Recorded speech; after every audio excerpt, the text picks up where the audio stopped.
I love trying new recipes, and after getting to see John Krasinski's Some Good News and all the different recipes they tried for his potluck, I thought that was really cool. So I set out to learn how to make pierogis. That's something I haven't ever really tried to do before, and it was pretty unique, and I thought, let's go for it. The bigger challenge came to me when I found out that it's a lot of dairy in there, and my body can't handle dairy very well.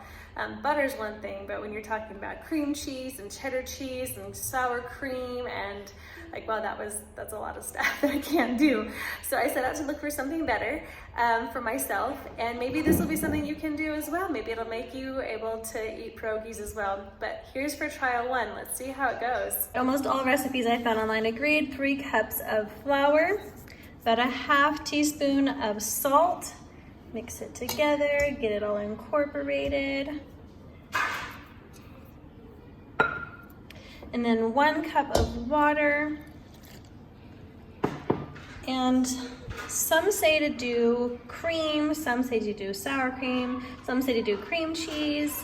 Lots of different types of fat types. One also said a vegan butter. I'm going to do just a bit of oil and see how that works out.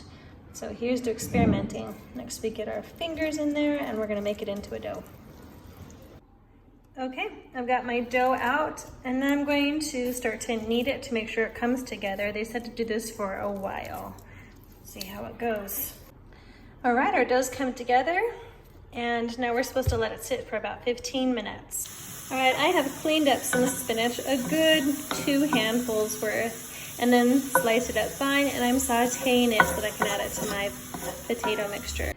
Next, we've thinly sliced a good little onion here, and I'm just gonna fry it up in my pan. Next, I've diced and peeled and boiled a bunch of potatoes. So we skipped a lot of video steps there, I guess, hey? And I'm gonna stick them into my potato ricer to get it really nice and small. Right on the final squeeze. Right now I'm taking those caramelized onions and getting them into my potato and spinach mixture. Right, we're gonna squeeze in 2 cloves of garlic. We're gonna pepper and taste for salt to make sure that it's salty enough. I normally salt the water of my potatoes, and so that normally gets it pretty good, but always test. Then one of the neat things I saw on a couple different recipes for non-dairy pierogis was adding nutritional yeast, which adds a great amount of vitamin B12 and gives a little bit of that cheesy flavor that are so typical of these treats.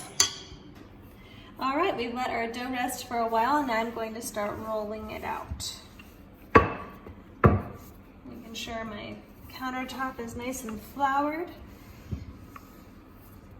All right, next it's time to cut out the circles. I may not be able to do Martha Stewart's recipe with all of her richness, but I can honor her with one of these little metal cups because that's what she used to cut hers out.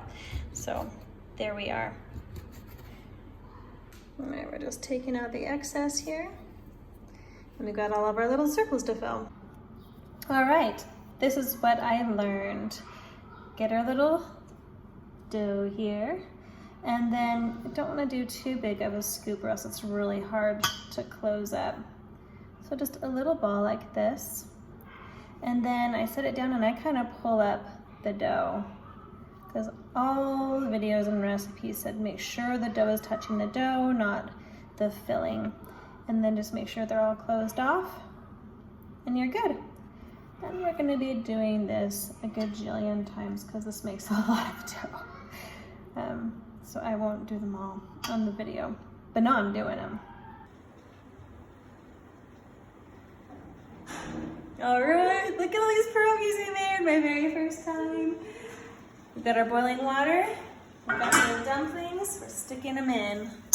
And I'm told that as soon as they are floating, then they're ready to come out. But give them a little turn here and there too.